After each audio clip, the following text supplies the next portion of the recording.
स्वागत है सर। जी, धन्यवाद। इस यस। तरह से इस तरह से पार्लियामेंट के अंदर एक प्रतिष्ठित व्यक्ति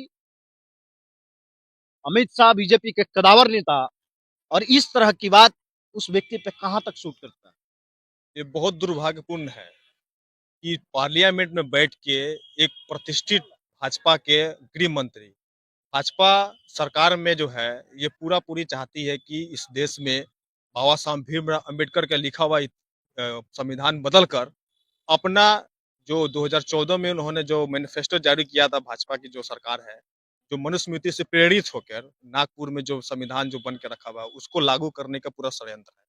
और अमित शाह सिर्फ भाजपा के मंत्री नहीं है, ये पूरे देश के गृह मंत्री है। और वो व्यक्ति सदन में जाकर और बाबा साहब भीमराव अम्बेडकर को अपमानजनक तरीके से बयान देना कि अम्बेडकर अम्बेडकर अम्बेडकर करते हो तुम लोग, अगर यही जाप करते रहोगे तो तुम्हें 7 जन्म तक ले ये जाप अगर तृप्ति मिल जाएगा। भगवान की अगर करोगे तो 7 जन्म का तृप्ति तुमको मिल जाएगा। अरे बेवकूफ आदमी, 7 जन्म की तृप्ति किया? हमें तो 1947 में जब देश आजाद हुआ और 1950 में जब बाबा साहब भीमराव अम्बेडकर के लिखा हुआ संविधान जब लागू हुआ, तभी हम लोग को तृप्ति मिल गई। हमारे दलित समुदाय को, हमारे जो पिछड़े वर्ग के जो लोग हैं, महिला है, जो यहाँ पे जो गरीब कुचले जो जनता है, उसको ये संविधान द्वारा बाबा साहब भीमराव अम्बेडकर ने 1950 में संविधान लागू करके ये तृप्त कर दिया था। वो 7 जन्म नहीं, 7,000 जन्म तक ले ये संविधान को हम लोग को अधिकार दिया गया और ये जीवित रहेगा।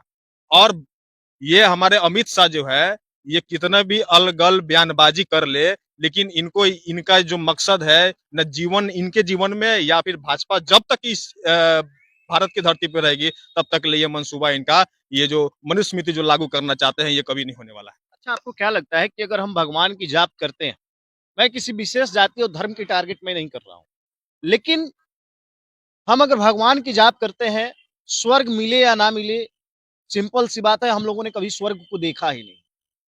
लेकिन डॉक्टर अंबेडकर के संविधान को फॉलो करके, डॉक्टर अंबेडकर को फॉलो करके बहुत सारे लोग जो है ना, फर्श से अर्श पर जा चुके हैं।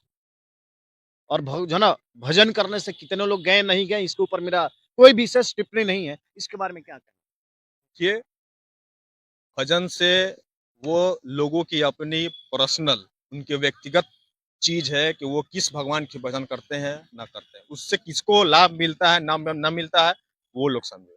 लेकिन बाबा साहब भीमराव अम्बेडकर का लिखा हुआ संविधान अगर कोई पढ़ ले, उसका भजन करे, उसका कीर्तन करे, तो आज वो जो ऐसे बोले हैं कि ये जो फर्श पे है वो आसमान तक चूम सकता है। और इन सर जो हमारे दलित भाइयों लोग हैं, ये करके दिखाया है। वो ताकत कहाँ से मिली है? यही बाबा साहब भीमराव अम्बेडकर के संविधान से मिला।